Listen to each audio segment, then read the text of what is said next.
Chapter 1. The lie you were raised with. You were raised inside a quiet lie, not shouted, not announced, but repeated so many times that it became normal. And the lie is this, that if you wait long enough, try hard enough, or suffer quietly enough, something or someone will eventually step in and fix things for you. That life has a moment where help arrives, where circumstances shift, where the weight lifts without you having to fundamentally change who you are or how you live. And this lie starts early.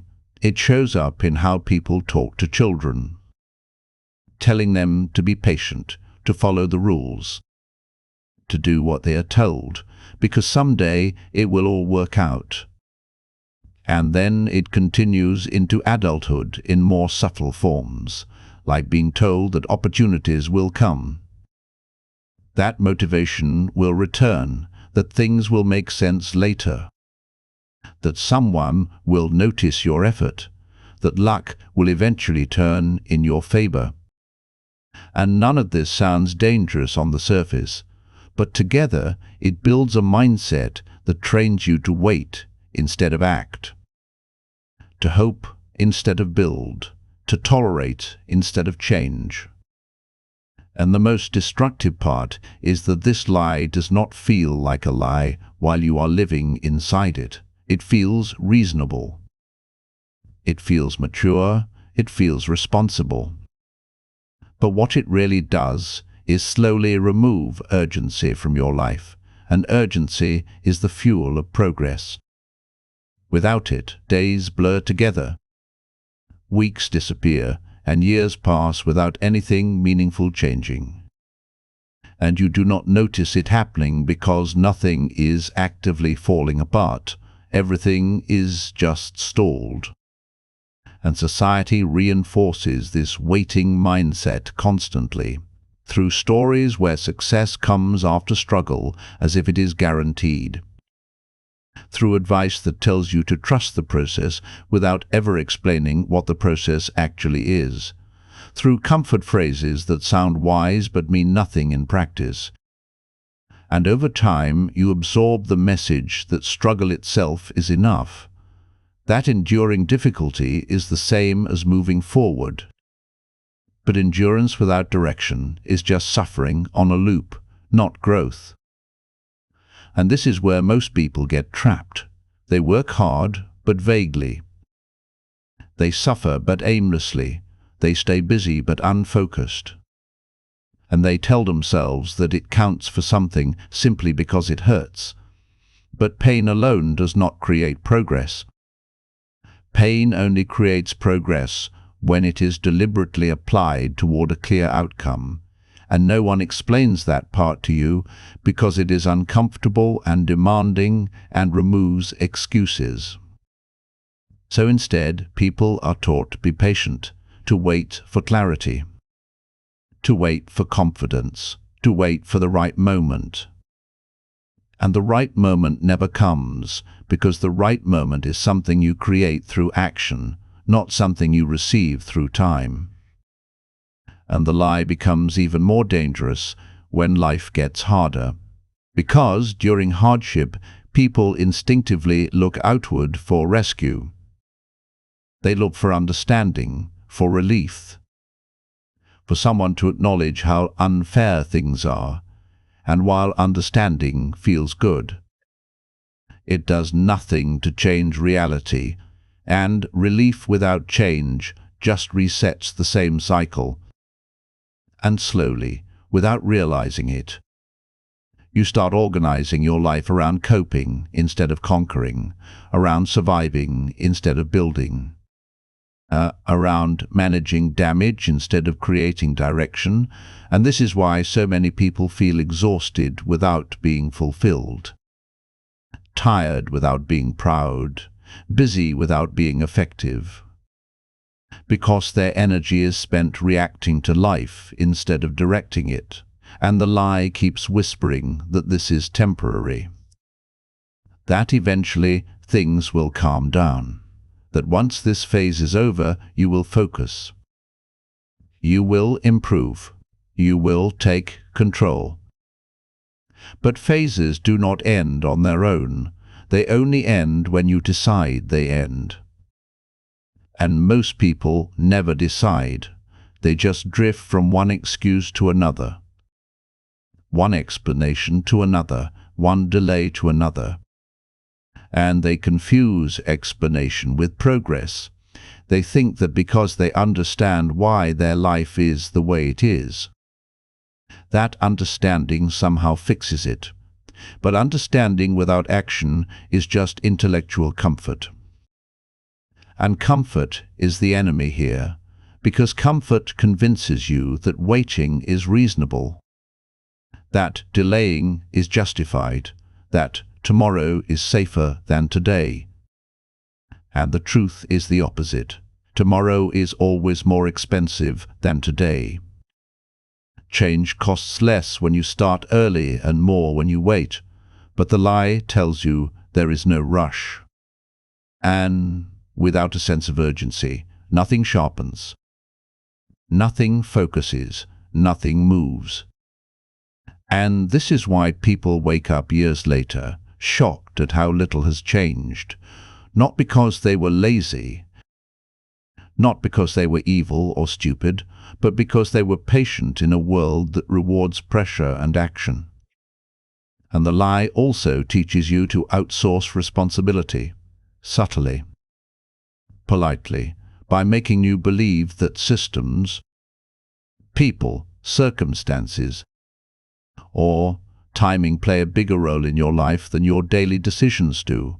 And once you accept that, you start living as a passenger instead of a driver, reacting to events instead of shaping them. And every time something goes wrong, you look for reasons instead of solutions, explanations instead of adjustments, and again. None of this feels like failure while you are inside it. It feels like realism. It feels like maturity. It feels like being reasonable in an unreasonable world. But the cost is brutal and slow. The cost is that you never fully commit to becoming dangerous, capable, or disciplined. Because part of you is always waiting for permission, waiting for support, waiting for rescue. And here is the truth that changes everything once you see it clearly. The world does not reward waiting, it rewards movement. It does not reward potential, it rewards execution. It does not respond to how hard your situation is, it responds to what you do despite it. And no one is monitoring your struggle to decide when you have suffered enough to deserve a breakthrough. There is no invisible system keeping score of your patience. And that realization is painful because it removes the fantasy that fairness will intervene on your behalf. But it is also powerful because it returns control to where it belongs, in your hands. And once you truly accept that the lie you were raised with was never malicious but deeply limiting, you stop asking when things will change and start asking what you are willing to change. You stop waiting for life to improve and start forcing improvement through action, structure, and standards. And this shift is uncomfortable at first because it exposes how much time was spent waiting instead of building.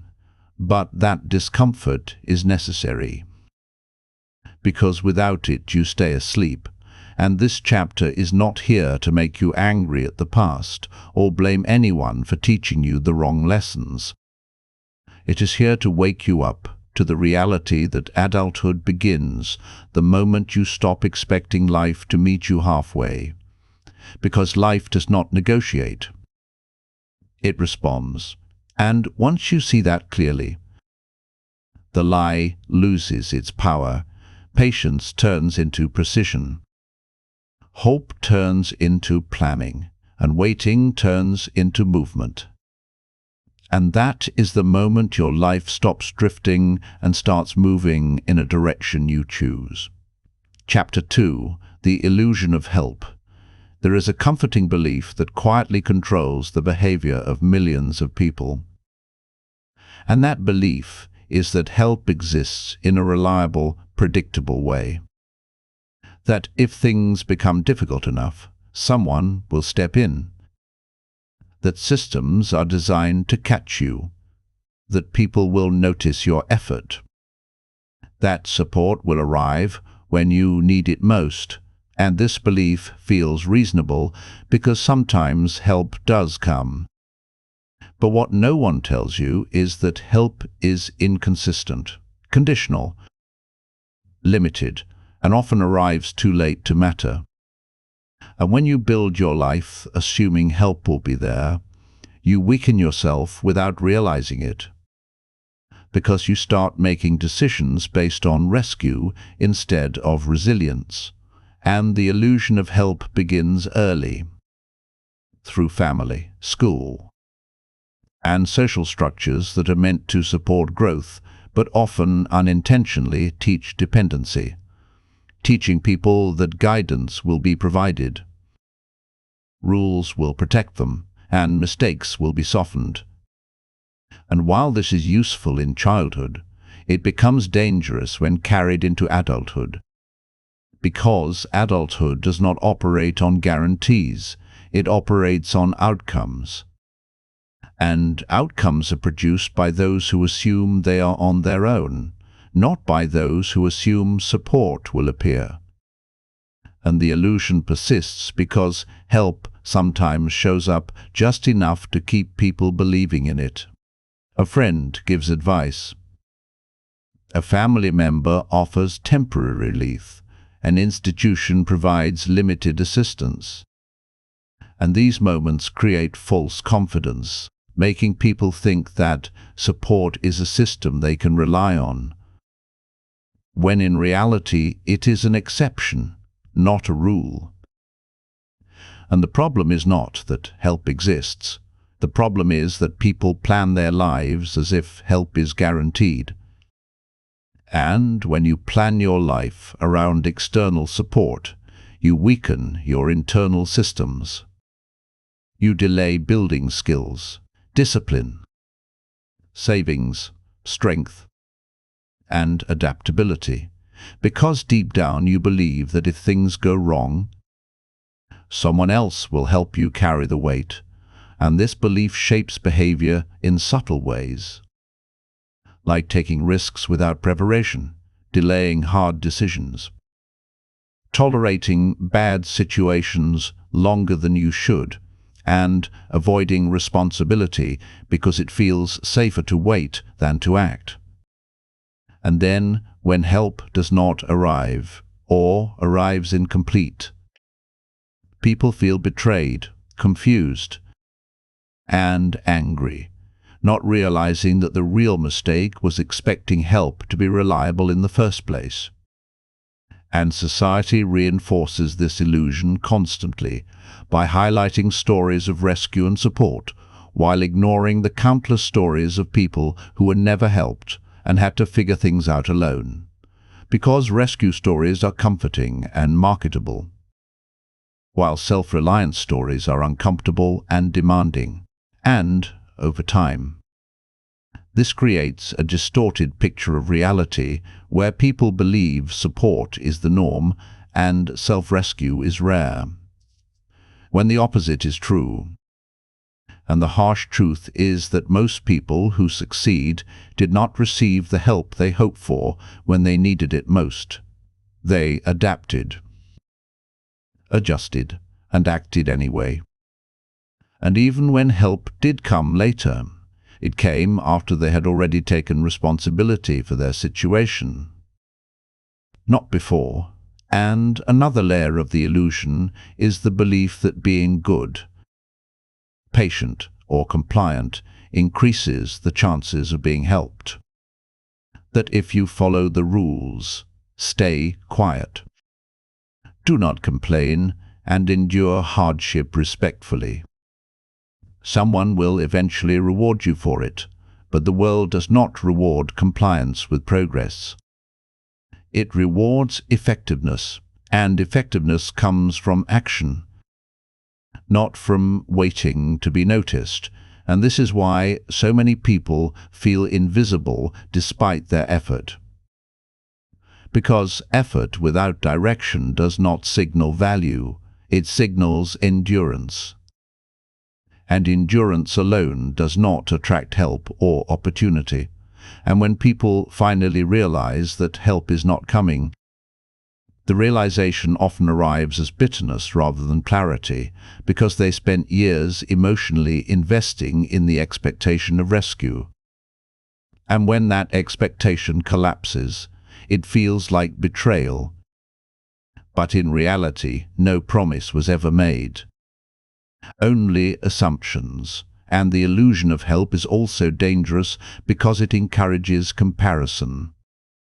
People look at others who receive support and assume the same will happen for them, ignoring timing, context, and luck. And when it does not, they internalize failure instead of correcting strategy. And this leads to resentment, entitlement, or paralysis, all of which drain energy that could be used to build solutions. And the most damaging part is that reliance on help weakens decision-making, because when you believe support exists, you subconsciously allow yourself to operate closer to failure, to live closer to the edge, to postpone preparation, because you assume a safety net is there. And when it is not, the fall is harder and more shocking. And the people who thrive long-term are the ones who assume no safety net exists, even if it does, because that assumption forces them to build margins, backup plans, skills, and discipline. And this does not make them pessimistic, it makes them precise. And there is a difference between accepting help when it appears and building your life around the expectation of help.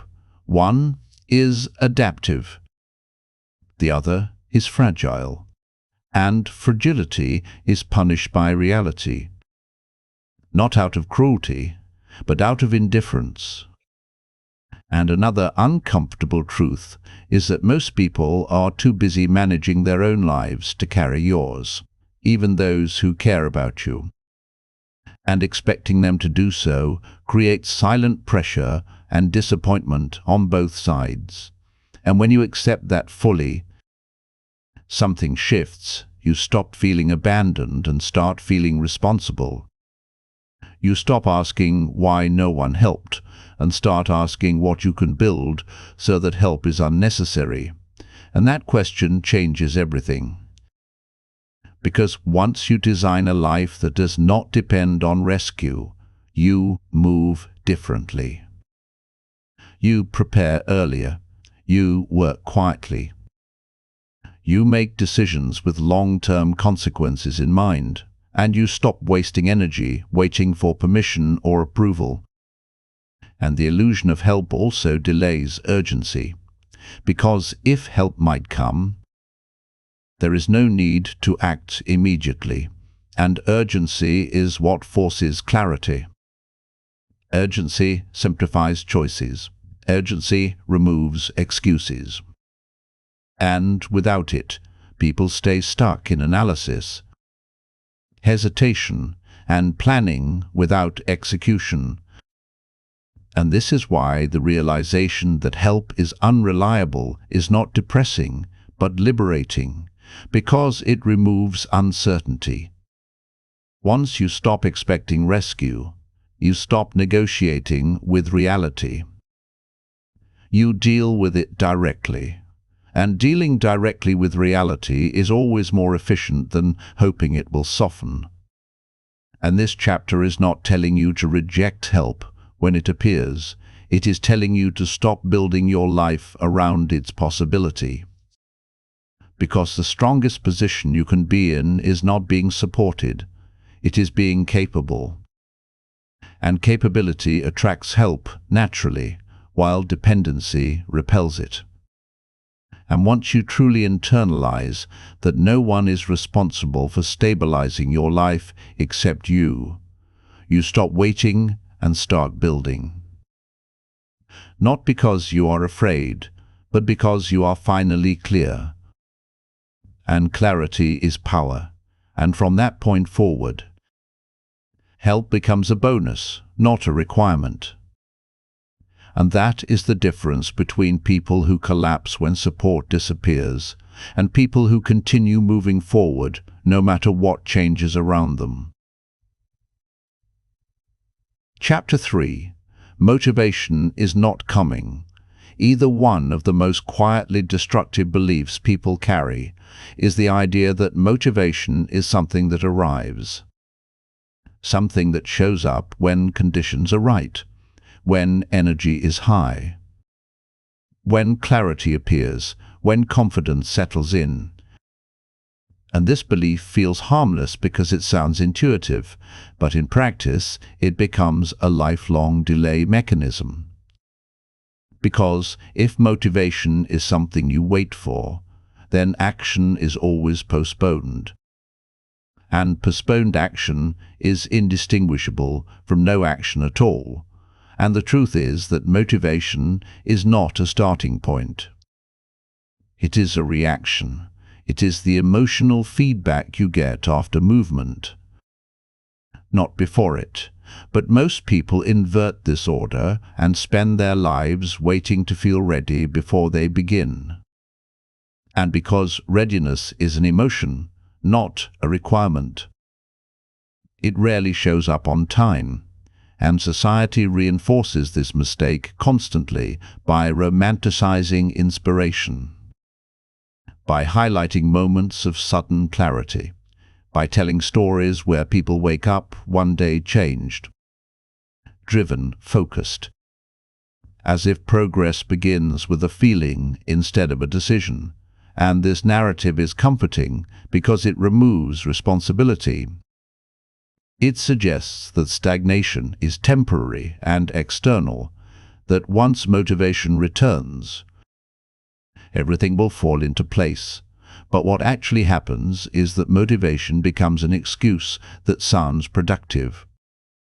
Because saying "I am not motivated right now" feels better than admitting "I am avoiding discomfort." And over time, this excuse becomes habitual. People use it to justify staying in the same job, the same habits, the same routines, the same cycles, convincing themselves that once motivation comes back, they will fix everything at once.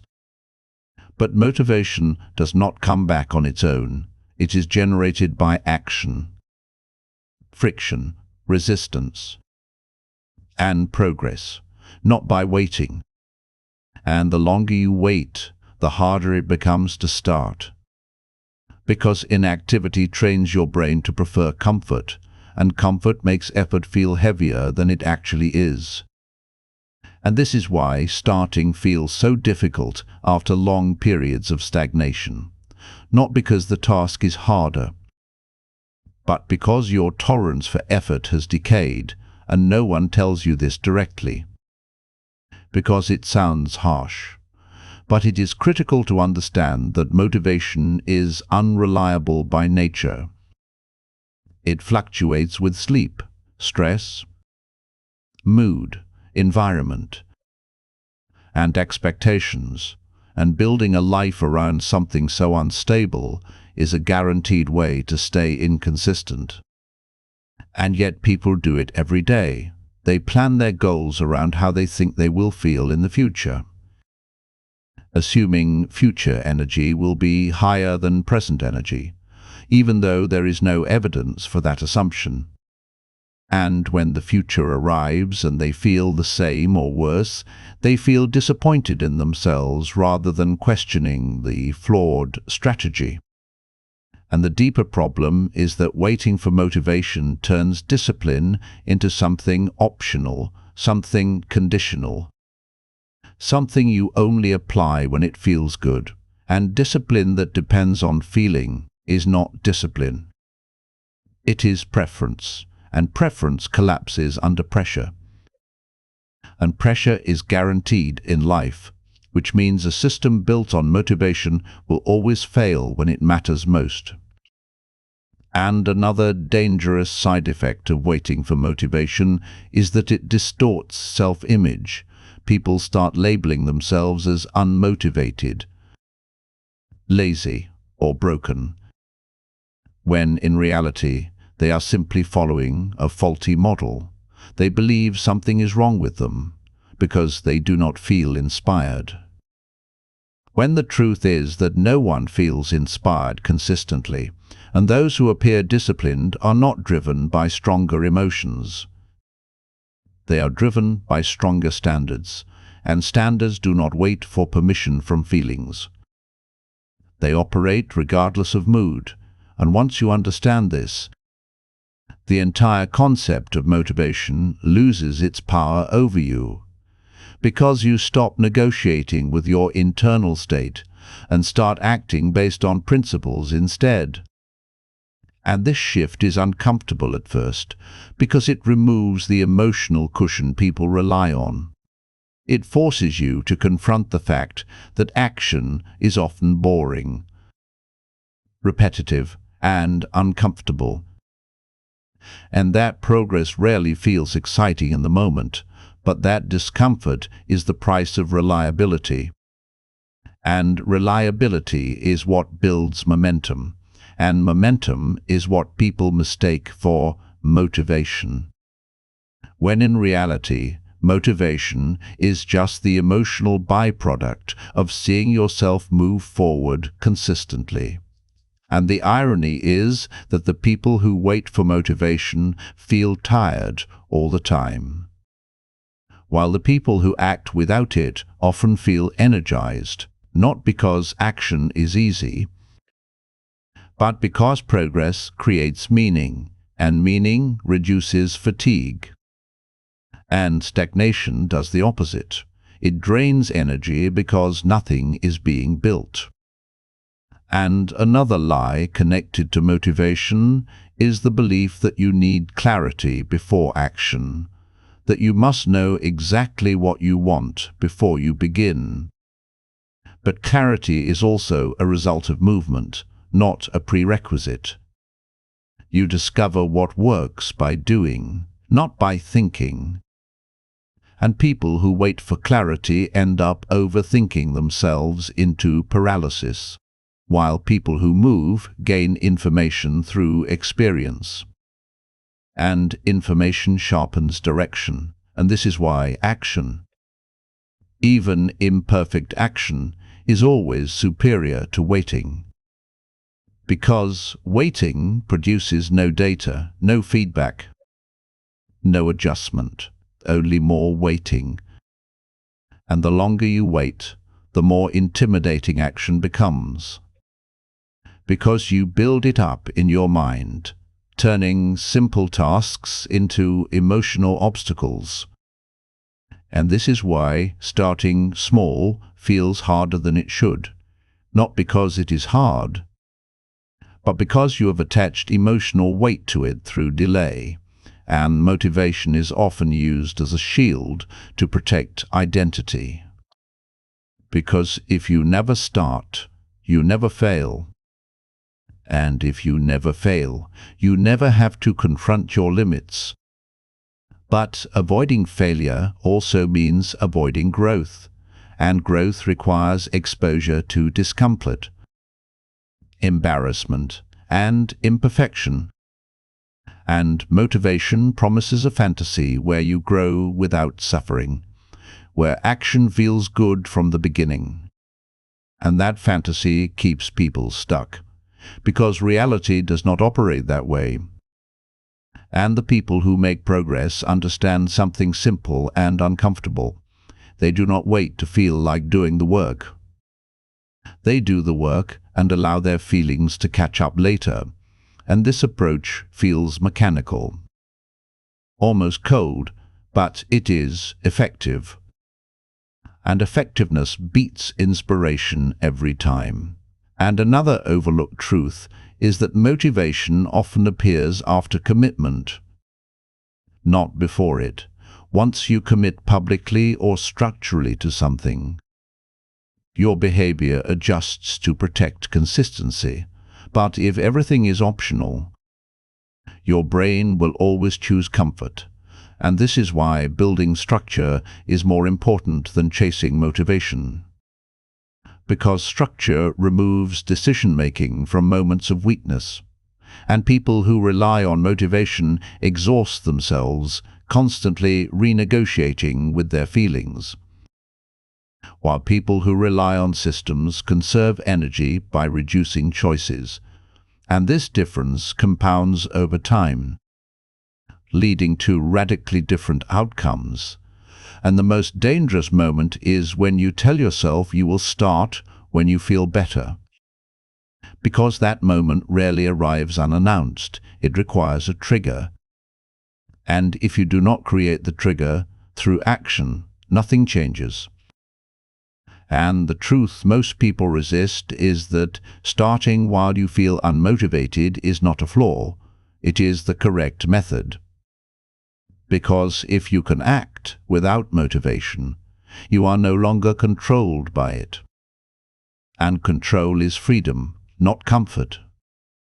And this chapter is not telling you to force yourself into extremes or burnout. It is telling you to stop waiting for a feeling that owes you nothing.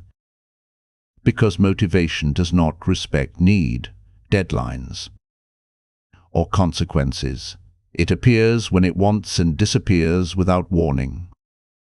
And building your life around it is like building a house on shifting ground.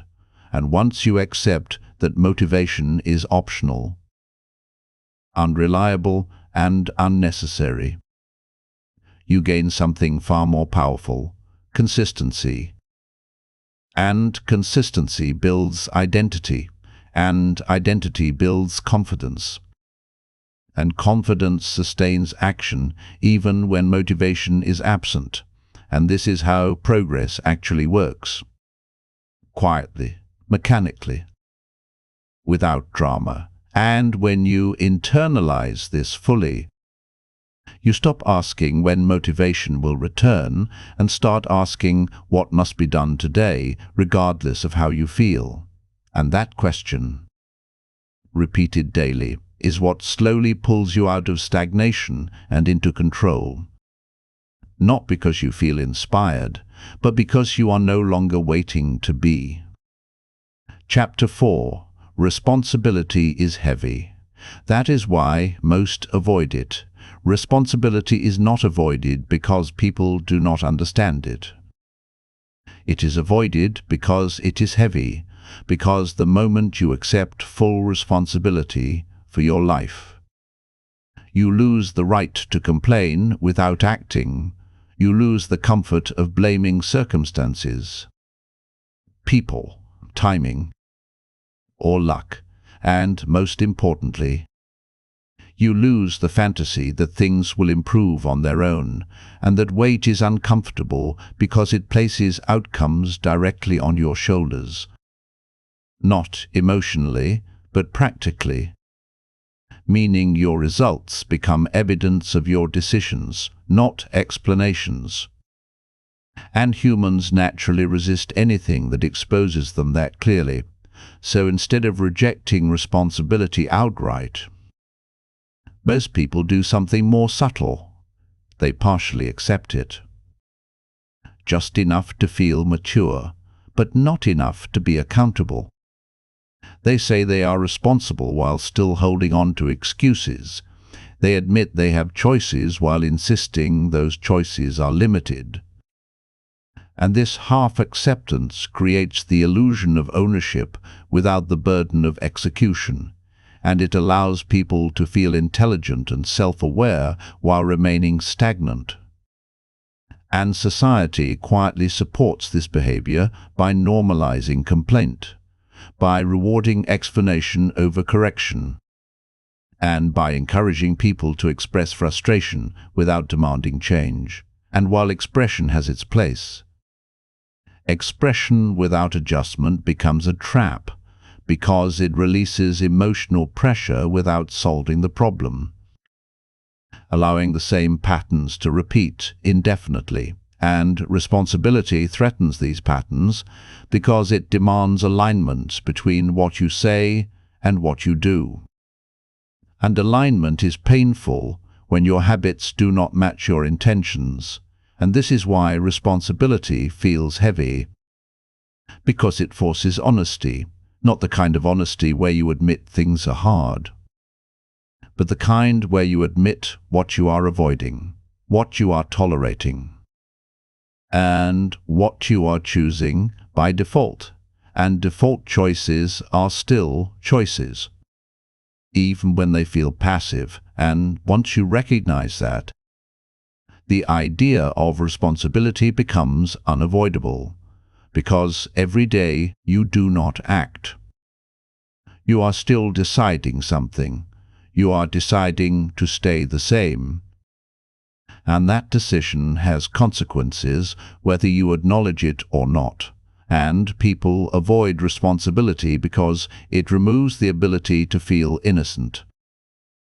It replaces victimhood with accountability, and accountability is frightening because it means failure is no longer abstract.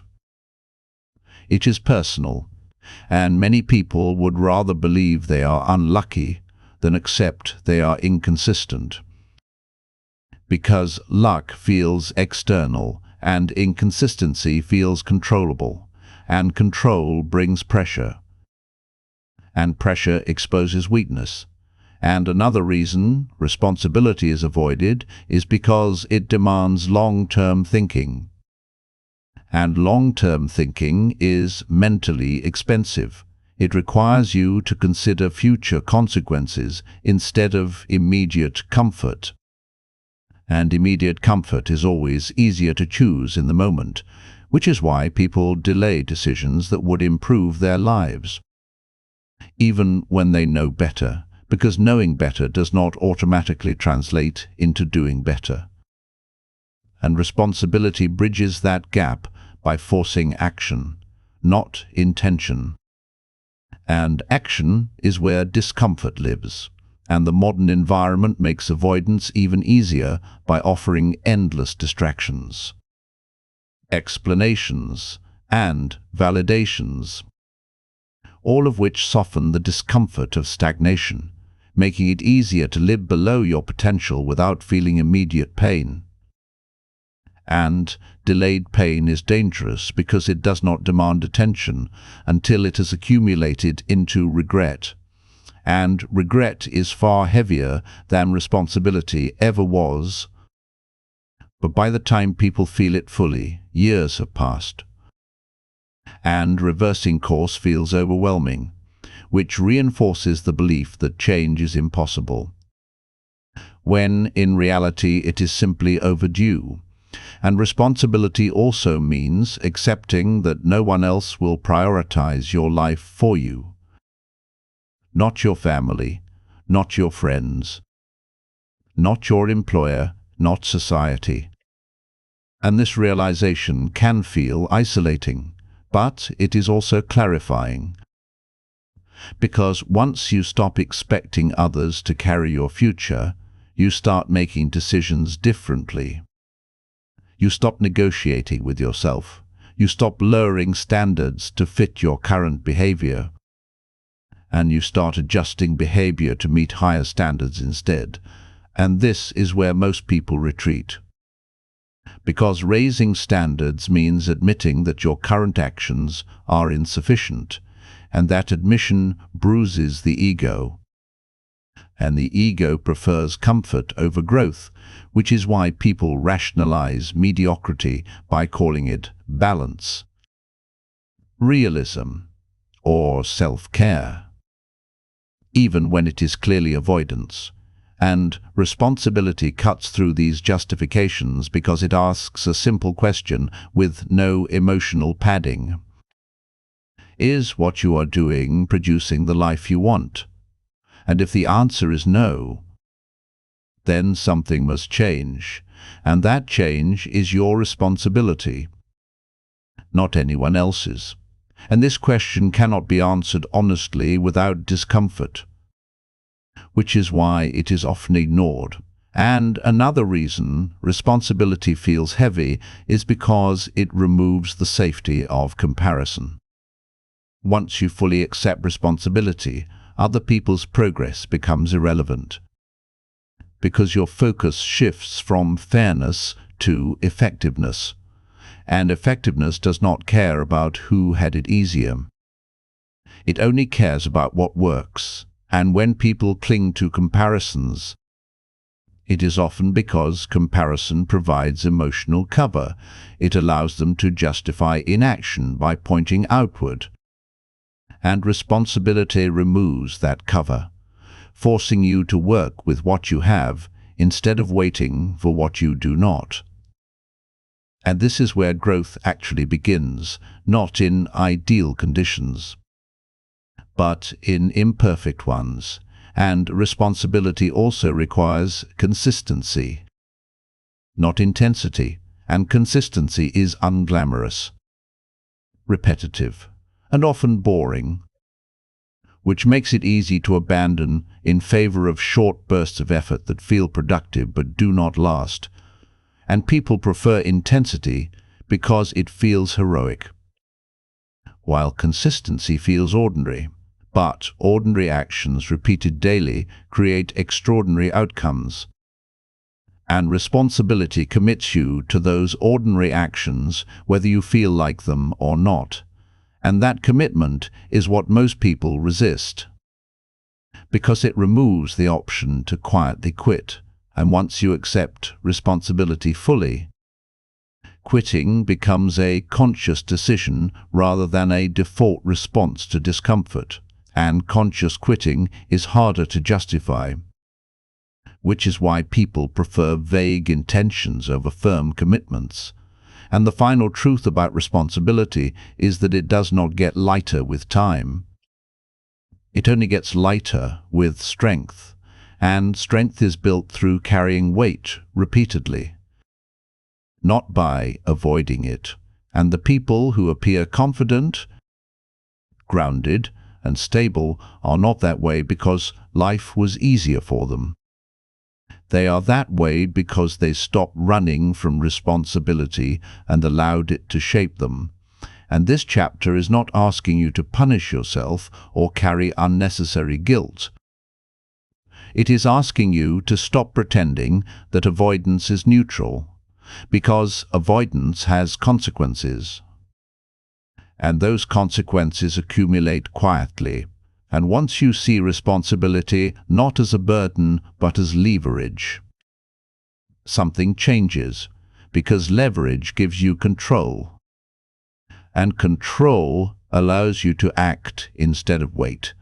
And the moment you stop avoiding responsibility is the moment your life stops feeling vague and starts feeling directed.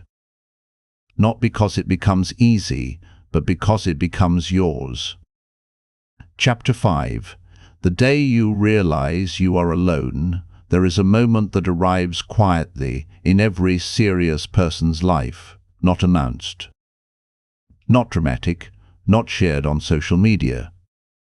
A moment where something inside you shifts and you realize that no one is coming, not in the emotional sense, not in the practical sense, not in the way you once imagined. And this realization does not always arrive during a crisis. Sometimes it comes during an ordinary day, when nothing is particularly wrong, but nothing is improving either. And you suddenly see the pattern clearly. You see how long you have been waiting, how many times you have delayed action, expecting conditions to change. How often you have explained your situation instead of correcting it. And the weight of that awareness hits hard, because it removes every comforting illusion at once. And at first this realization feels lonely, even unfair. because it forces you to confront the fact that the responsibility you have been postponing has been waiting for you the entire time, and there is no one else to hand it off to. And people often mistake this moment for hopelessness. But it is not. It is clarity, and clarity is uncomfortable because it strips away fantasy. And fantasy is where people hide when reality demands effort, and when you realize you are alone in the sense that your outcomes depend on you. The mind often reacts with resistance. It looks for exceptions. It tries to remember times when help arrived, when someone intervened, when things worked out without effort. But those memories lose their power when you see the larger pattern, because isolated moments of support do not outweigh years of dependency, and the realization that you are alone does not mean no one cares. It means no one can live your life for you. No one can make decisions on your behalf. No one can maintain your discipline. No one can protect your future if you refuse to. And this distinction matters, because many people reject responsibility by confusing it with abandonment. But responsibility is not abandonment, it is ownership. And ownership changes how you think, how you plan, how you respond to discomfort, and once you accept that ownership fully, your relationship with effort shifts. You stop asking who should help and start asking what must be done. And that question is grounding because it removes noise.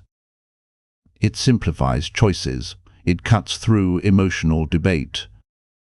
And this is why the realization of being alone is often followed by a strange sense of calm, not immediately, but eventually.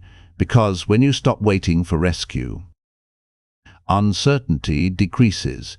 You no longer have to guess whether help will arrive, because you have already decided to move without it, and this decision is powerful because it collapses timelines. It forces action into the present, not tomorrow, not someday, not when things feel better, but now, with whatever energy, clarity, and resources you currently have. And that feels scary because it exposes limits, and people fear limits because limits challenge identity. But limits are not barriers, they are starting points. And once you stop denying them, you can work with them instead of pretending they do not exist. And the realization of being alone also changes how you interpret pain. Pain stops feeling like evidence that something is wrong and starts feeling like information. Feedback that something must adjust. And when pain becomes information, you stop dramatizing it and start using it. And this is where resilience actually forms. Not through motivation, not through inspiration, but through repeated exposure to difficulty handled without escape. And many people avoid this realization because they associate being alone with weakness, when in fact it is the foundation of strength, because strength requires independence. And independence requires accepting that no one will consistently intervene on your behalf. And once you accept that, you stop wasting energy seeking validation, permission, or reassurance, and that energy gets redirected into building. And building is the only thing that produces stability.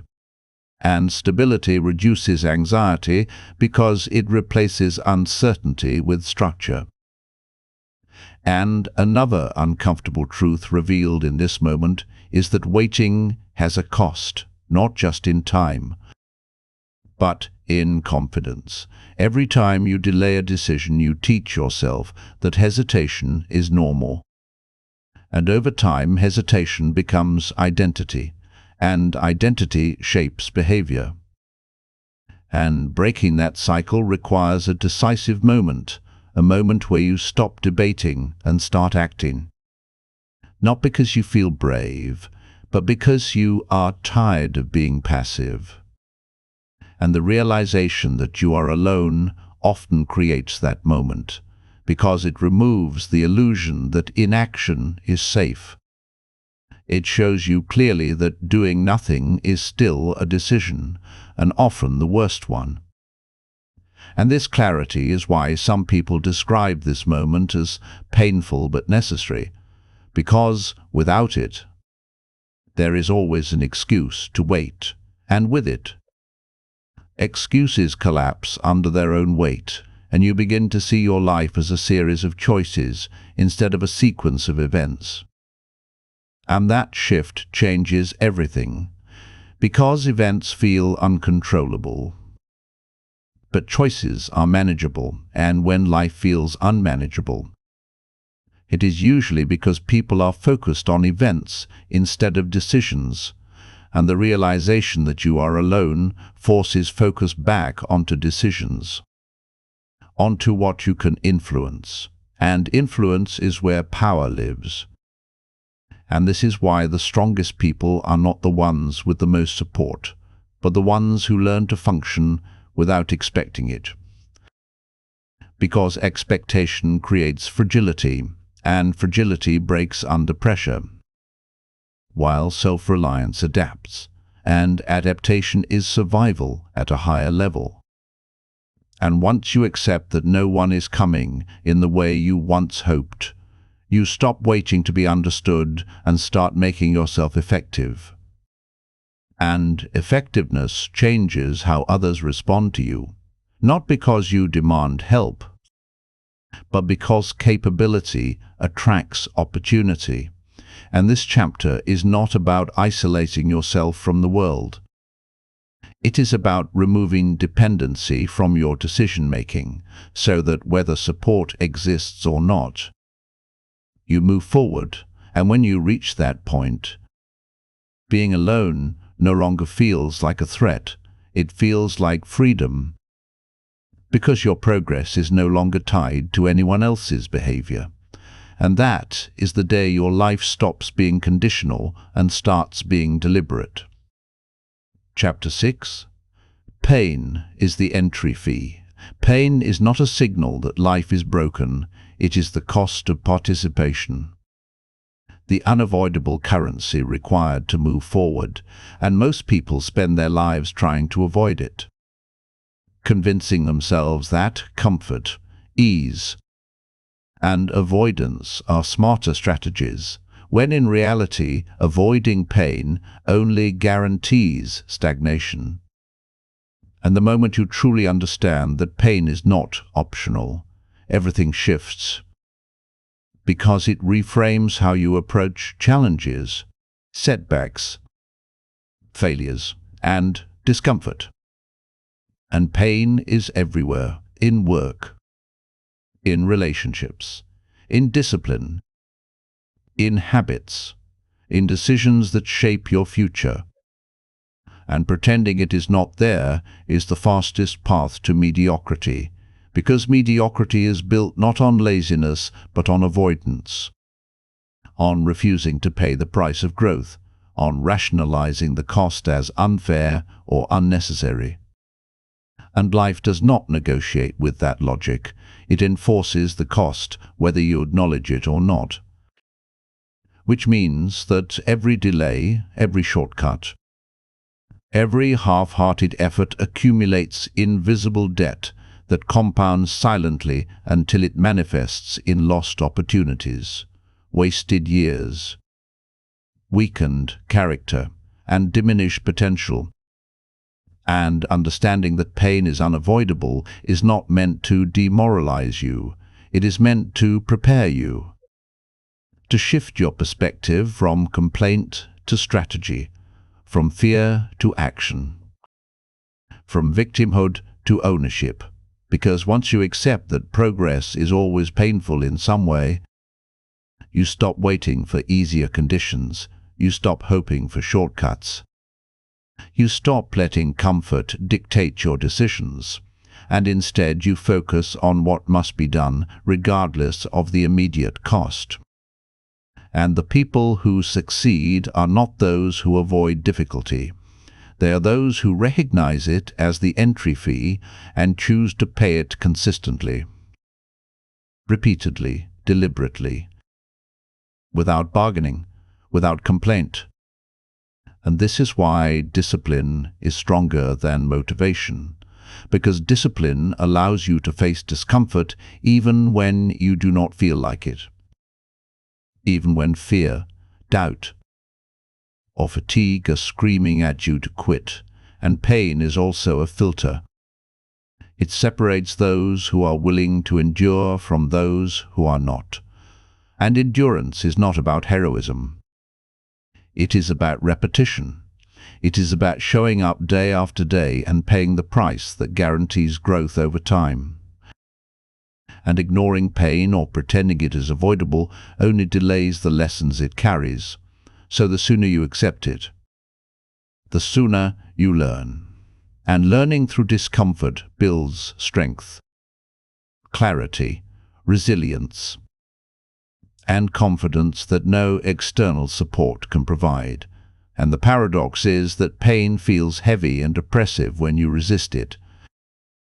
But once you lean into it, once you treat it as the necessary cost rather than the enemy, it becomes manageable, predictable, and even directional, because it tells you where you need to focus, where you need to adjust, and where you need to act. And people who refuse this truth waste years arguing with reality instead of shaping it, blaming circumstances, luck, or other people for outcomes that are consequences of their own decisions. And this is why the majority never reach their potential, because they act only when comfort allows. And comfort rarely leads to meaningful change, and embracing pain also builds independence, because it removes the expectation that life should be easier, that challenges should be fair. That effort should be rewarded immediately, and when you stop expecting life to align with your preferences, you stop wasting energy wishing things were different and start investing energy into building solutions.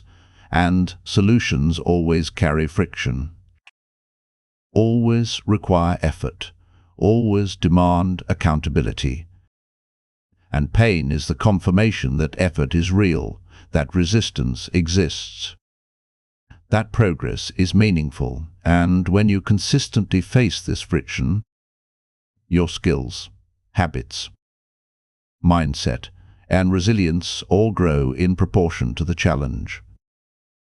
And this is why temporary avoidance feels better, but long-term avoidance is devastating, because it delays the accumulation of capability. It delays the development of toughness. It delays the creation of a life that is truly under your control. And the final truth is that pain is impartial. It does not care about who you are, what you deserve, or how motivated you feel. It only exists, and those who master their lives are the ones who accept it, internalize it, and make it work for them, using discomfort as a tool instead of a punishment. And once this perspective is adopted, you stop seeing hardship as something to escape. You stop arguing with inevitability. You stop hoping for rescue, and you begin to act. And acting consistently through the inevitable pain is the only way to build momentum, capability, and freedom. And every day you avoid it, the entry fee grows, the cost compounds, and the delay makes the eventual payment heavier and harder. And this chapter is not about glorifying suffering. It is about recognizing the truth, taking ownership of it, and leveraging it, Because understanding pain as the non-negotiable foundation of growth is what separates people who drift through life from people who command it. And once you accept that fully, every challenge becomes a signal. Every setback a teacher, every discomfort a stepping stone, and every moment of avoidance a warning that action is overdue, and acting despite pain, again and again, is the only reliable path to control, mastery, and meaningful life. Chapter 7. Discipline replaces hope. Hope is fragile, inconsistent, and unreliable. It feels comforting, like a soft cushion for the mind, promising better days, easier circumstances, or sudden breakthroughs. But hope alone does not produce results. It only postpones action. It allows people to drift under the illusion that things will improve without intervention. And this is why so many lives remain stagnant despite well-meaning optimism. Because hope is a passive emotion, it is waiting dressed as expectation. It creates the illusion of progress while nothing tangible is being built, and the harsh reality is that relying on hope without discipline is a recipe for disappointment, failure, and wasted potential. Because hope depends on external variables that cannot be controlled, while discipline is internal, structured, and predictable. And the moment you replace hope with discipline, you stop asking for luck, motivation, or inspiration to arrive before taking action. You stop negotiating with emotion or circumstance, and you begin to create consistent outcomes through deliberate choices, habits, and standards that you enforce regardless of how you feel. And discipline is not excitement, it is repetition, consistency, an unglamorous effort applied daily. It is doing what must be done even when you would rather do nothing. It is honoring commitments to yourself when nobody else cares. And it is the mechanism by which people convert potential into results. Yet most people avoid discipline because it is uncomfortable. It is boring. It requires resisting immediate gratification in favor of long-term benefit. It is slow, incremental, and almost invisible in the short term, which is why hope is so seductive. Because hope promises the feeling of progress without the work. It promises the illusion of control while allowing avoidance. But reality punishes illusions, it ignores promises, and it measures results through outcomes, not intentions. And the sooner you accept this, the sooner you stop waiting for the right day or the perfect mood to act. Because perfect conditions never exist, and if you wait for them, you waste years, months, and days on inertia, while discipline forces action now. Even in imperfect conditions, even in low energy, even in discomfort, and this is why discipline produces freedom over time. Because freedom is the result of accumulated effort, skill, and self-control, not emotional swings. And every person who achieves mastery, stability, or success is doing so not because they felt like it or were inspired, but because they impose structure on themselves. And structure produces predictability. Predictability produces results. And results reinforce consistency, which creates a positive cycle of compounding capability, while those who rely on hope remain trapped in the cycle of waiting, wishing, and rationalizing, thinking that good fortune will rescue them, that motivation will appear, that someone will notice, that circumstances will align. And when those expectations inevitably fail, they feel frustrated, hopeless, or victimized, unaware that the real failure was inaction masquerading as patience.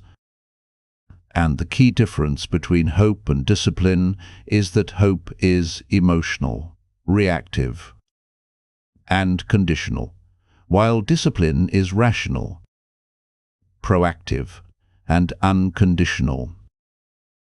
It is a framework for action that does not depend on feeling, and it is accessible to anyone willing to internalize standards that do not bend to circumstance or mood. And discipline is cumulative. It does not yield results immediately, which is why people abandon it early. But long-term application compounds into massive advantages. Skill and control. Advantages that appear almost effortless from the outside because the groundwork was invisible, incremental, and relentless. And another critical truth is that discipline produces identity, not just outcomes, because consistent action reshapes how you see yourself, how others see you, and how you respond to challenges. Whereas hope without discipline never forms identity, it forms dependency, longing, and excuses. And identity is the core engine of sustainable progress, because the person you become dictates the decisions you make, which in turn dictate the results you produce. And once you internalize discipline, hope becomes optional. It becomes a bonus, not a necessity, because you can act, persist, and progress regardless of whether you feel motivated, inspired, or confident. And this creates a buffer against the unpredictability of life, because discipline does not collapse when emotion wavers. It continues mechanically, methodically, and effectively. And the irony is that people often chase hope thinking it will protect them from discomfort or failure, when in fact it does the opposite. It delays growth, prolongs struggle, and compounds stress. Whereas discipline embraces discomfort as a signal, as feedback, as the natural cost of improvement. And every moment spent resisting discipline is a moment spent accumulating weakness, indecision, and regret. Because discipline is active, hope is passive. Discipline builds skill, hope builds expectation. Discipline produces control, hope produces dependency. Discipline generates results, regardless of external conditions. Hope generates nothing unless circumstances are perfect, which they rarely are, and mastery, resilience, and achievement are built on repeated, disciplined action through imperfect conditions, not on wishing for better days, better feelings, or better opportunities. And the final truth is that replacing hope with discipline is uncomfortable at first because it forces you to confront your limitations, to act without guarantee, to persist without immediate validation, to sacrifice short-term pleasure for long-term outcomes. But the long-term payoff is enormous because it produces independence, capability, confidence, and momentum. And once you adopt this principle fully, hope no longer controls your behavior. Waiting no longer defines your life, and you begin to act with clarity, consistency, and power. Not because you feel like it, but because you have structured yourself to succeed regardless of how you feel. And that is the point where hope becomes irrelevant and discipline becomes your foundation, your engine, and your weapon for shaping reality into the life you demand rather than the life you wish for. Chapter 8. Action is the only language reality understands. Thinking, planning, wishing, hoping, and even dreaming are all meaningless without action, because reality does not respond to intentions, desires, or mental rehearsal. It responds to results, and results are produced only by repeated, deliberate action. And yet most people spend their lives trapped in the illusion that thinking harder, planning longer, or waiting for the perfect moment will produce change, when in fact these behaviors are camouflage for inaction, and inaction is costly, silently accumulating consequences, eroding confidence, delaying growth, and slowly shrinking the window of opportunity. And the problem with inaction is not that it fails to produce immediate harm, but that it produces gradual decay in skill, discipline, courage, and resilience, all of which are required to survive and thrive in an unpredictable world.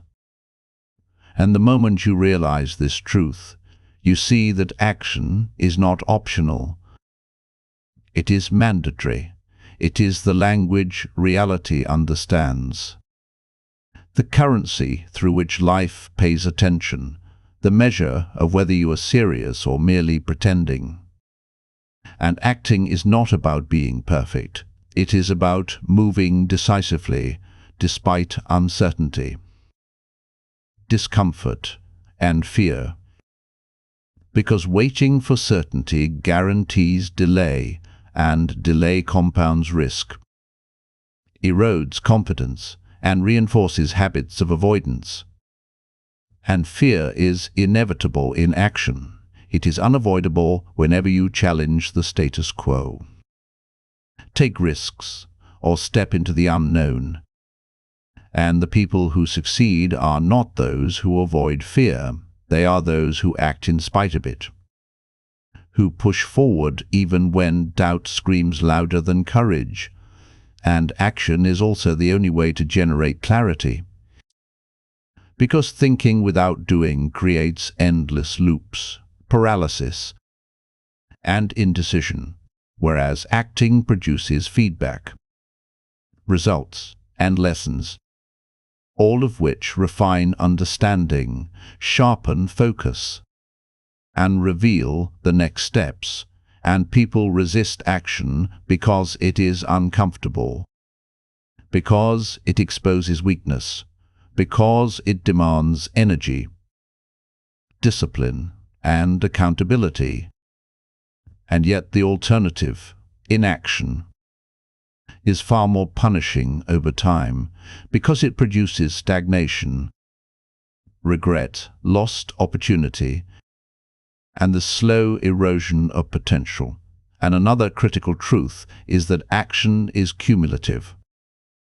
Each step, no matter how small, compounds over time, building skill, momentum, confidence, and capability, whereas waiting for perfect conditions produces nothing except the illusion of preparation. And preparation without execution is simply procrastination disguised as strategy. And people deceive themselves into thinking that they are working toward a goal while avoiding the real work, delaying the first steps, and over-analyzing minor details that matter little compared to consistent effort. And action also produces control, because when you act consistently, you are shaping your environment, outcomes, and future rather than passively responding to circumstances. And control creates power. Power creates freedom, and freedom allows further action without external interference. whereas dependence on external variables, luck, or approval removes control and creates vulnerability, and people underestimate the compounding effect of small actions. The daily choices that accumulate into massive advantage, because human psychology overemphasizes immediate results, undervalues consistent effort, and prioritizes comfort. And this is why so many capable individuals remain underachievers, because they fail to act decisively and consistently, while others, less talented but more disciplined, take small steps daily and compound those actions into extraordinary outcomes. And action also exposes reality in ways that theory never can. It uncovers hidden weaknesses, gaps in skill, unforeseen obstacles, and opportunities that were invisible in thought alone. And each failure in action is not a defeat, but data, information that allows recalibration, adjustment, and improvement.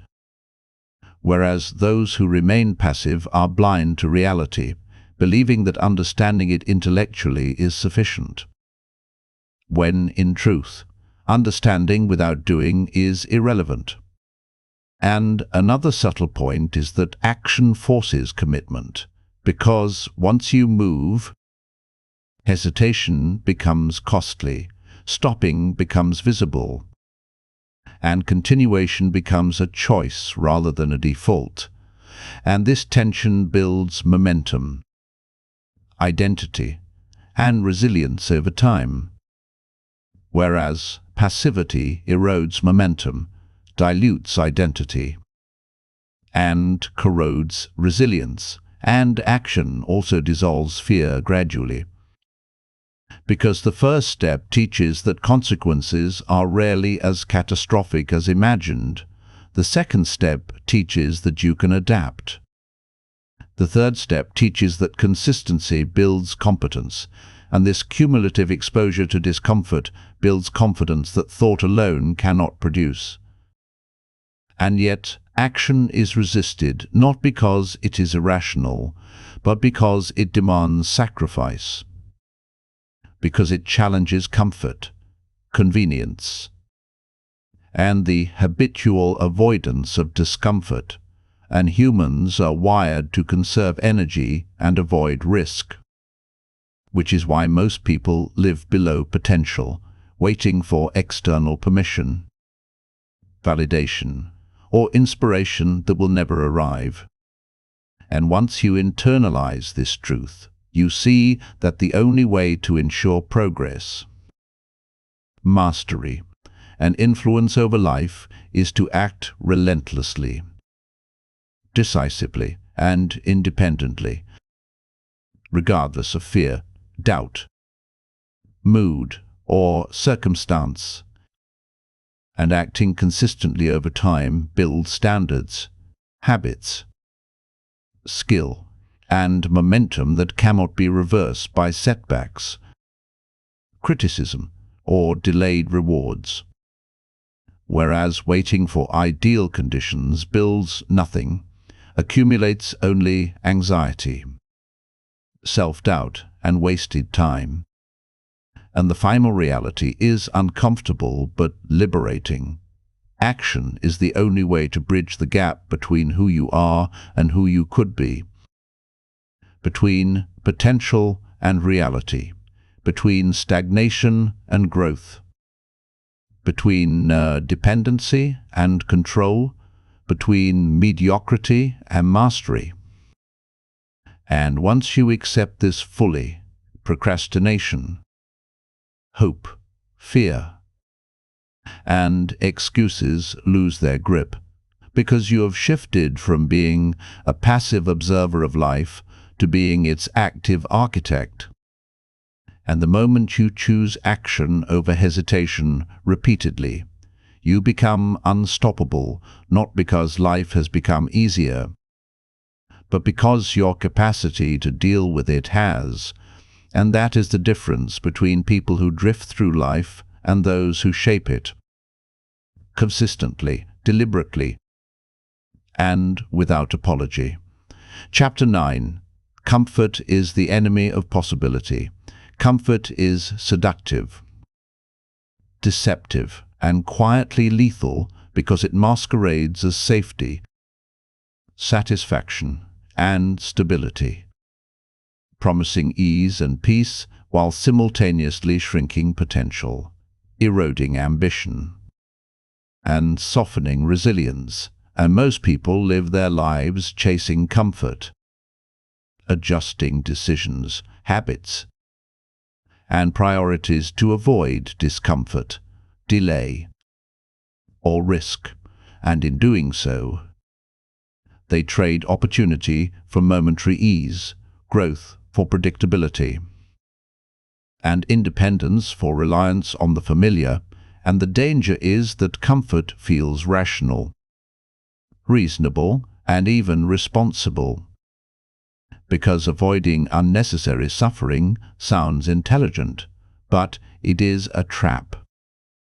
Because the life you desire, the life that demands skill, courage, discipline, and self-reliance, requires exposure to discomfort, repeated confrontation with resistance, and the ability to persist when conditions are unfavorable.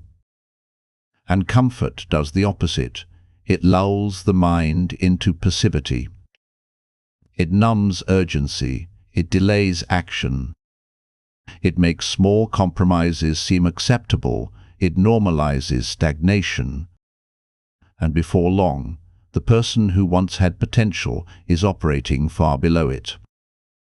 And comfort is not just physical, it is mental, emotional, and social. It exists in habits that avoid effort, relationships that demand nothing of you, routines that shield you from responsibility, and even thinking patterns that rationalize inaction as strategy. And because comfort feels safe, humans reinforce it daily without realizing the cost, ignoring the long-term erosion of capability, resilience, and freedom in exchange for short-term ease. And the paradox is that comfort is inherently fragile.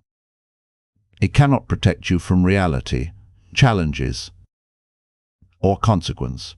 And when life inevitably introduces difficulty, the person who relied on comfort is exposed, unprepared, incapable, and vulnerable, often shocked by setbacks they believed they had anticipated, while the person who accepts discomfort embraces challenge and consistently chooses growth over ease accumulates strength, adaptability, and skill that allows them to navigate any circumstance with competence, clarity, and confidence.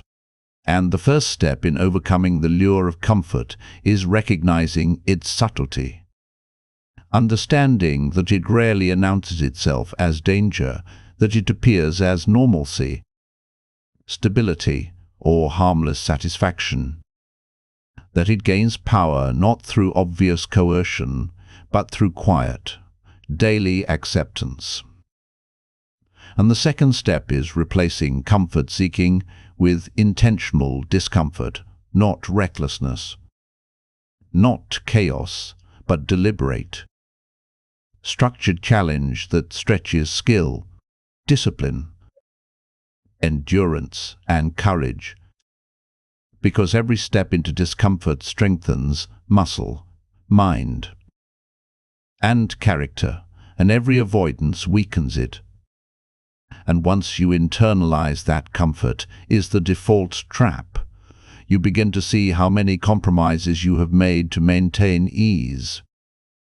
How often you have prioritized feeling good over achieving results. How often you have avoided responsibility, action, and risk. And you understand that the life you have now is largely a product of your comfort choices, not your potential. And this realization is uncomfortable because it strips away excuses, narratives, and rationalizations. But it is necessary because clarity precedes action.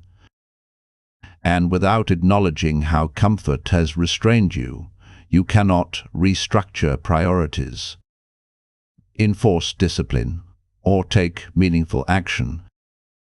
And the people who escape the trap of comfort do so by developing systems that force engagement with discomfort daily. Routines that require effort even when motivation is absent. And habits that prioritize growth over temporary ease.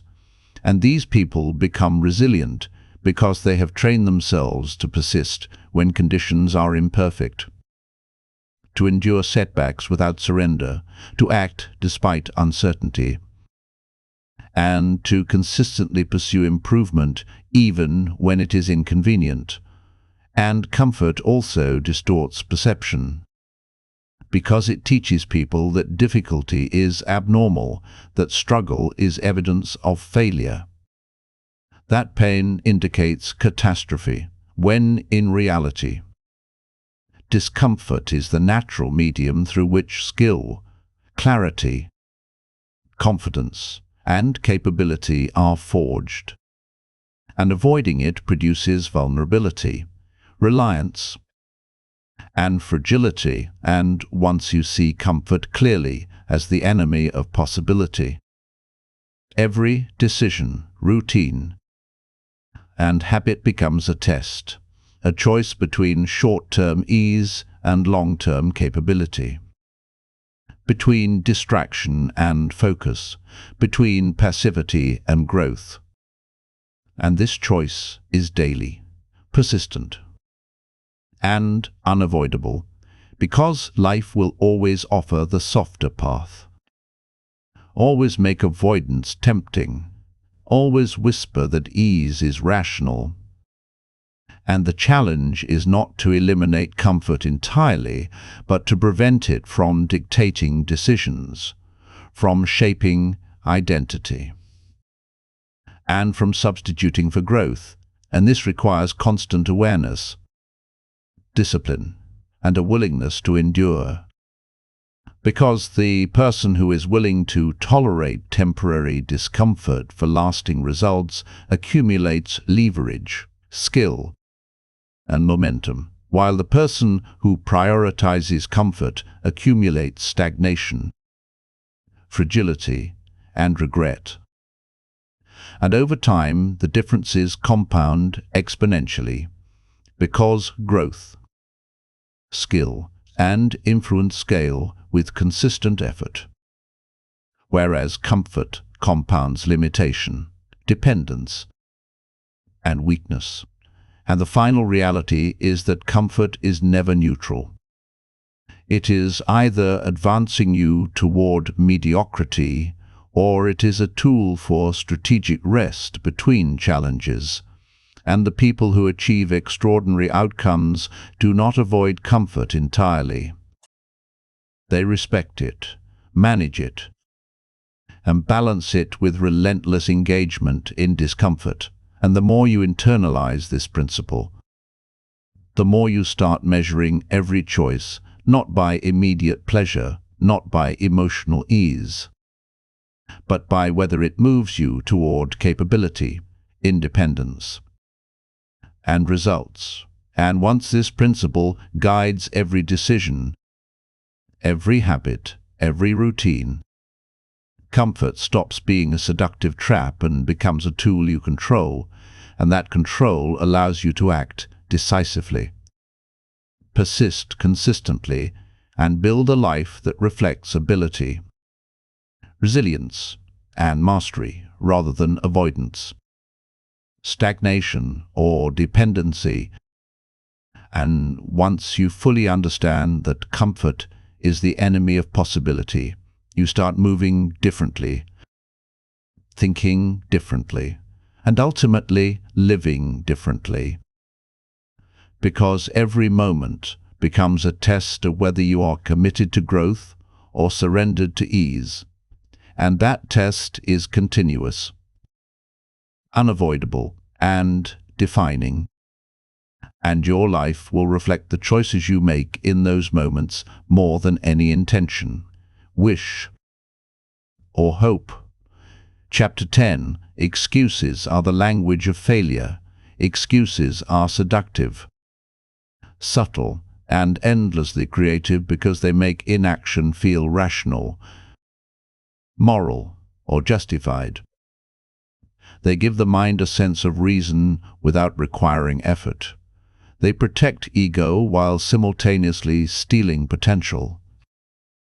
And most people spend entire lifetimes constructing elaborate excuse networks to avoid responsibility, discomfort, and risk, telling themselves they are waiting for better timing, more resources, more energy, more clarity, more permission, or more support, when in reality all those things are irrelevant to the only factor that produces results: action.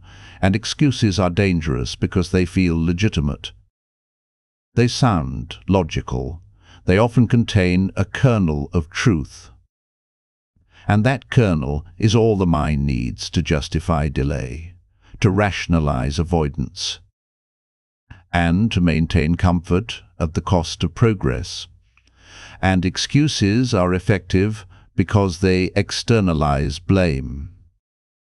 They shift focus from what you can control to what you cannot, and they create an illusion of effort without the burden of consequence. So a person can appear responsible, ambitious, or thoughtful while actually contributing nothing to their own life.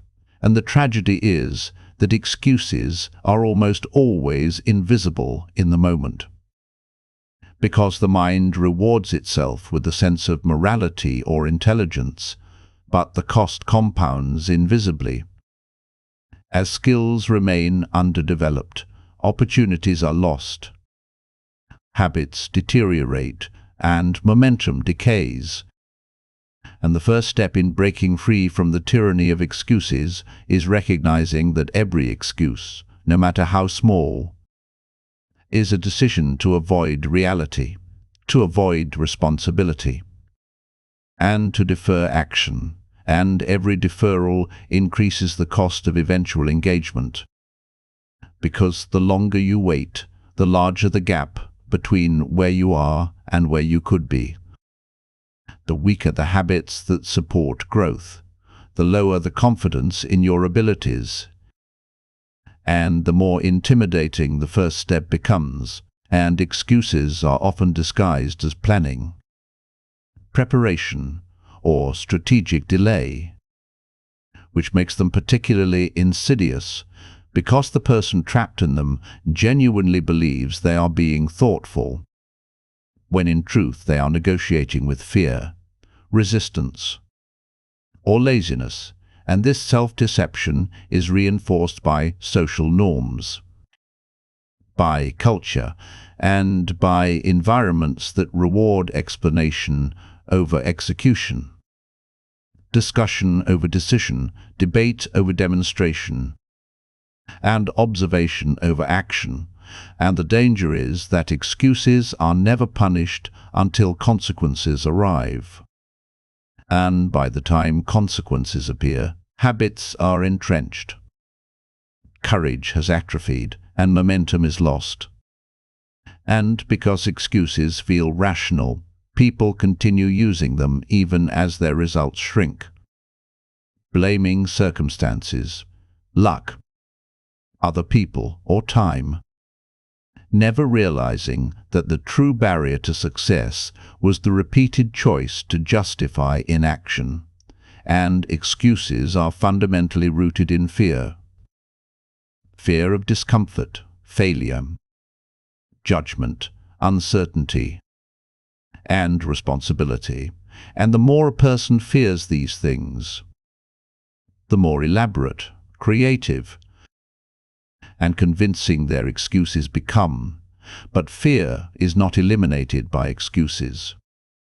It is merely masked, deferred, and amplified over time. And the most dangerous aspect is that excuses create identity. Because when someone repeatedly explains inaction, avoidance, or delay, the mind begins to internalize these behaviors as traits, forming the belief that they are unmotivated, unlucky, incapable, or constrained, when in reality they are merely habitual, and these beliefs reinforce avoidance, creating a self-sustaining cycle that becomes increasingly difficult to break as time passes. And breaking this cycle requires absolute honesty, relentless self-examination, and immediate action. Because recognizing excuses is only half the battle. Acting despite them is what dismantles their power. And action must be decisive, consistent, and unnegotiable, because the mind will naturally attempt to rationalize delay, minimize risk, or prioritize comfort. And if you allow this negotiation, excuses reassert themselves, subtly, quietly, and pervasively. And the person who understands this stops negotiating, stops rationalizing, and begins acting first, allowing emotion, motivation, and confidence to catch up later, because the act of engagement itself produces clarity, courage, and capability, whereas waiting for conditions, readiness, or external validation only strengthens excuses, deepens inertia, and entrenches failure. And another truth about excuses is that they are contagious, not in the literal sense, but in their social impact. Because being surrounded by people who rationalize inaction, blame circumstances, or avoid responsibility reinforces similar habits, validates fear, and normalizes mediocrity. While people who act decisively, take responsibility, and embrace discomfort create an environment that pressures you to match their standards. And this is why association matters more than intention, because the language of excuses is constantly being transmitted and internalized, consciously or unconsciously. And the only way to break free is to both internalize personal accountability and align consistently with people, routines, and environments that demand action over explanation, courage over comfort, and consistency over desire. And excuses also disguise themselves as limitations, telling the mind that you cannot act because you are too young, too old, too inexperienced, too weak, too tired, or too busy, when in truth all real limitations are temporary, negotiable or conquerable through action, preparation, and persistence. And recognizing this distinction is critical, because true constraints require strategy and adaptation, whereas excuses require nothing, demand nothing, and achieve nothing. And the moment you stop allowing excuses to define your identity, interpret your circumstances, and dictate your behavior, you reclaim power, responsibility, and agency, and every choice thereafter becomes a test, a metric of whether you are living in truth, action, and ownership, or hiding behind justification, rationalization, and avoidance. And the most powerful shift occurs when excuses are consistently refused, when the habit of explaining inaction is replaced with immediate engagement, deliberate effort, and persistent execution. Because once action becomes automatic, excuses lose all leverage. Fear loses its grip, and momentum compounds. Skill accelerates, and the life you are capable of achieving moves from abstract possibility to tangible reality. And the ultimate lesson is stark, simple, and unyielding. Excuses are the language of failure. Action is the language of reality, and mastery of life begins the moment you stop talking and start doing. Every day, without exception, regardless of comfort, mood, or permission. Chapter 11, The Final Truth. You are the only solution, the ultimate truth that everyone must confront, sooner or later, is simple, brutal, and unavoidable. You are the only person who can produce your results, solve your problems, and shape the life you claim to want. And this realization is terrifying because it strips away hope for rescue, reliance on others, and the comforting illusion that someone, somewhere, will intervene on your behalf. And it is liberating because it places the power entirely in your hands. But power without responsibility is meaningless, and responsibility without action is worthless. So the day you stop waiting for guidance, instruction, permission, validation, motivation, or luck, is the day your life begins to shift. And this shift is not instantaneous, glamorous, or painless. It is slow, incremental, and built through repeated decisions to act, endure, and persist despite fear, discomfort, and uncertainty.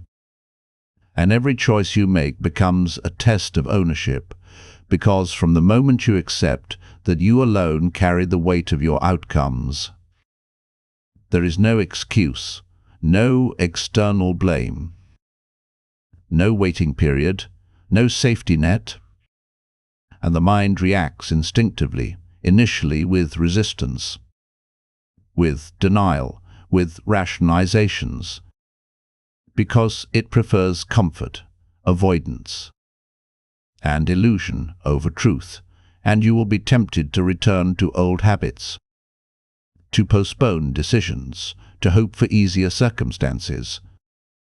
But each temptation ignored is a small victory, a building block of character, skill, and self-reliance. And the harsh reality is that life does not care about excuses, plans, or wishes. It measures only action and consequence. And every moment you delay taking ownership of your life is a moment spent accumulating cost in terms of lost time, lost skill, lost confidence, and lost opportunity. And this cost compounds silently until it becomes regret, mediocrity, and resignation, and the day you accept that no one is coming to save you. No one is responsible for your growth, and no one is obligated to make your journey easier.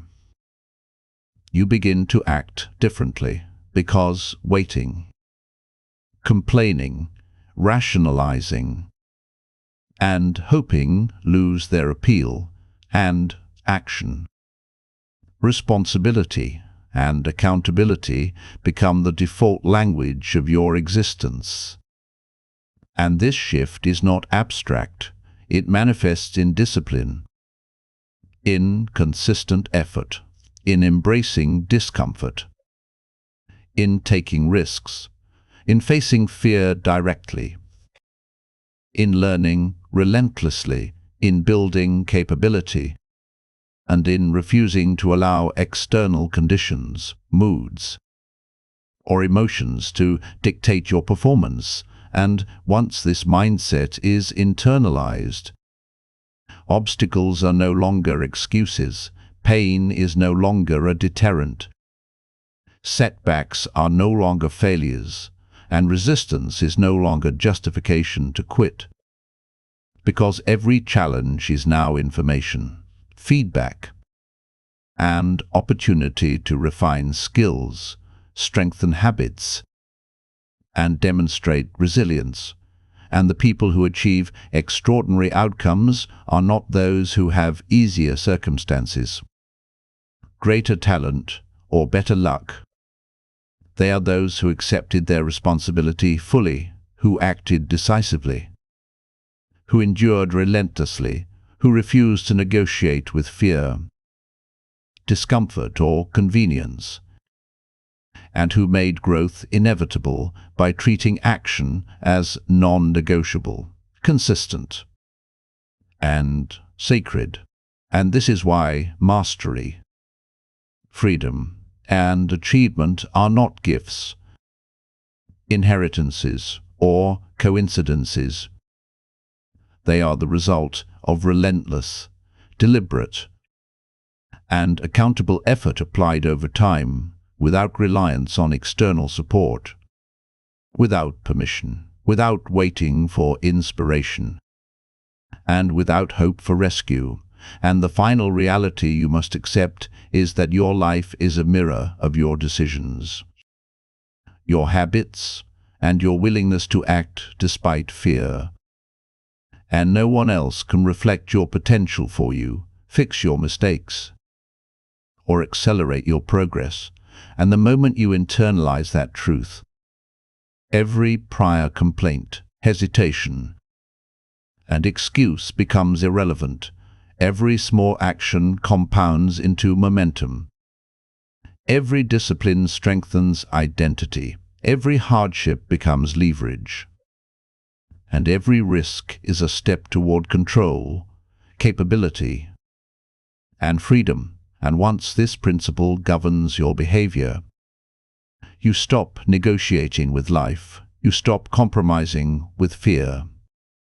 You stop bargaining with discomfort, and you begin to execute relentlessly, because you understand clearly, finally, and unambiguously, that the only person who can solve your problems, achieve your goals, and fulfill your potential is the person staring back at you in the mirror. And that realization is not depressing. It is electrifying, because it means that nothing is outside your influence. Nothing is inherently fixed. Nothing is permanent except the consequences of your inaction, and everything that is valuable, powerful, and lasting is produced by your choices, your effort, your discipline, your courage, your endurance, and your accountability. And this knowledge transforms fear into fuel, pain into information, struggle into mastery, and discomfort into progress. And the people who live in this reality act consistently, deliberately, and without apology, because they understand the stakes, the cost of inaction, and the power of owning their life fully. And once you reach this point, hope is no longer necessary. Motivation is optional, and external validation is irrelevant, because you are producing results, shaping your world, and creating your future independently, deliberately, and relentlessly. And the final truth is simple, immutable, and profound. No one is coming to save you. No one is responsible for your life. No one will fight for your potential, and the only path forward is for you to act decisively, endure consistently, and take ownership of every choice. every moment, and every outcome. Because, in the end, the only solution to your life is you. And once you accept that fully, completely, and without reservation, you stop waiting. You stop hoping. You stop negotiating. And you begin to live in the only way that produces freedom, mastery, and achievement, entirely on your terms, entirely through your effort, entirely by your own hand. And that is the final lesson, the ultimate truth, the uncompromising reality, and the ultimate liberation. You are the solution. You always were. And now it is time to act